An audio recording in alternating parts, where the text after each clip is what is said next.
Здравейте хора, аз съм Darksider и днес ще снимаме четвърти епизод на Hero Zero. Да, вече минах гордо мисии. Дигнах току-що 23 левел на моят помощник и сутринта дигнах 93 и да, и до сега дигнах 94 и да, ето докъде съм. Нека да пуснем тази мисия. През това време можем да отидем дуелите. Да, ако не е такова. Между другото, ето има много хубава броня тия. Менталния костюм на солидарността. Тоест от тия най-хубавите брони, дето ги има и Хена. Много искам да имам такава, но едва ли ще получа на такъв малък левел като моя. Нека да таковаме някой. Примерно, ето е. Да, за жалост не победиха. Не знам как, но... победиха ни.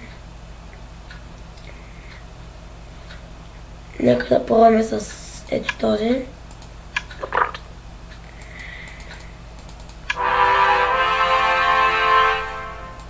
Да, победихме го. Ще отидем да направим някоя друга битка в лигата. Да, тук са доста силни. Ще гледаме реклама за да свърши по-бързо, да можем да сменим противниците. И да, изгледахме видеото и ни дадаха безплатно да сменим противниците. Дано да бъдат подходящи, за да можем да ги победим. Значи този е силен, този е добре, но тази дори да можех да я бия, нямаше да го направя, тъй като моя съотборничка. Нека да атакуваме този.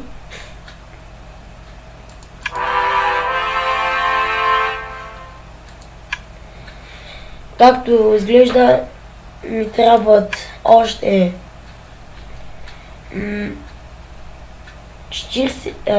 44 точки в лигата, за да мога да влезна в златна 3. Тоест аз мисля, че го казах, но пак ще го кажа. Аз не използвам хакове.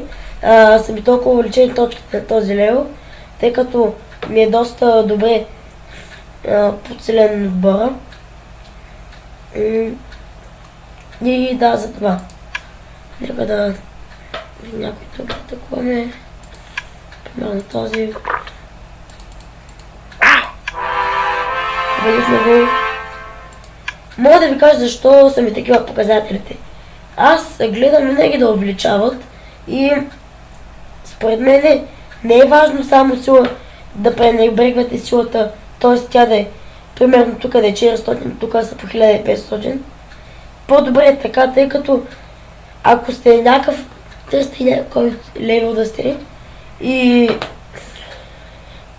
се махнете всичките дрехи, ще видите,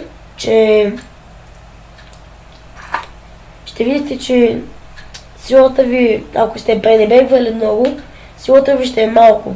Примерно аз съм виждал такива доста силни левели големи, доста силни профили, в които като се махнат дрехите, всички им показатели са силни, освен силата. Силата е примерно по 20, 18, 10 и така. Но когато пренебрегнете силата, да, ви пак, ако противника е с по-малко мозък, издържливост или интелект от вас, но и с много повече сила, ще ви победите, тъй като вие ще биете много малко щета. Той ще ви бие обикновена щета. Може би да му дадете критичен удар, но ще му дадете доста по-малко. С това хубаво е да ви е горе-долу колкото силата да ви е горе-долу колкото другите показатели. Нека да видим това. Още една минута остава. 2 минути. Свършили сме това. Дава ни доста опит, между другото. Също така тренировките са много полезни. Те са един вид като безплатни показатели. Нито ви взимат пари за да удвоите не да удвоите ми да увеличите показателя, нито ви качват повече пари за показателя после. Тъй като за това те са най-важните неща да се правят през деня. Примерно аз си зареждам си ваучери и за това ми е така силен герой. Тоест всички показатели съм толкова увеличен благодарение много на тренировките. Едва ли аз не печеля много от мисиите, тъй като или ще ми трябват да си купя някои предмети, или да си отвоя буста, удължа. Но като цяло, да, за силата да ви е горе-долу колко другите показатели и тренировките, трябва да ги правите постоянно. Нека да им атакуваме някой друг, докато свърши мисията. Но мисля, че този клип трябва да е дълъг, тъй като нямам какво да кажа друго.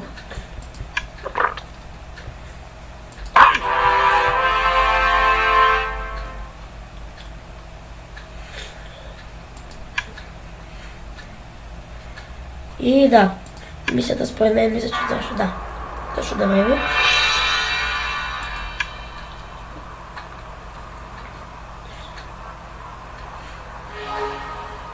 Нека да вземем героя подвис.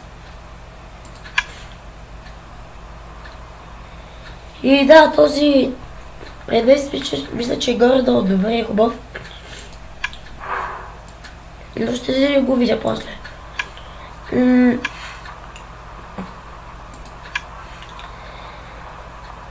Нека да видим да победим някои от специалните мисии, ако въобще можем някой.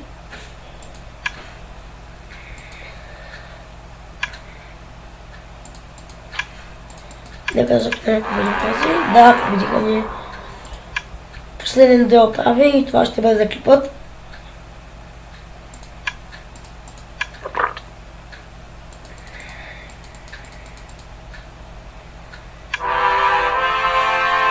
Знаете, че малко ми лаги, но това е просто, защото си бях напълнил компютъра с доста снимки.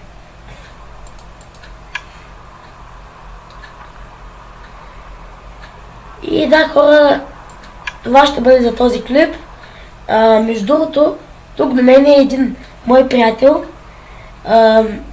Каза се Каньон.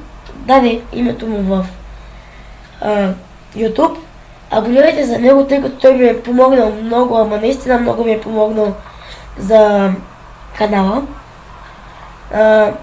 И аз съм помогнал и затова искам да му се отблагодаря и сега пак за помощта. Абонирайте за него. За името ще има в описанието. Това ще е от мен и до скоро.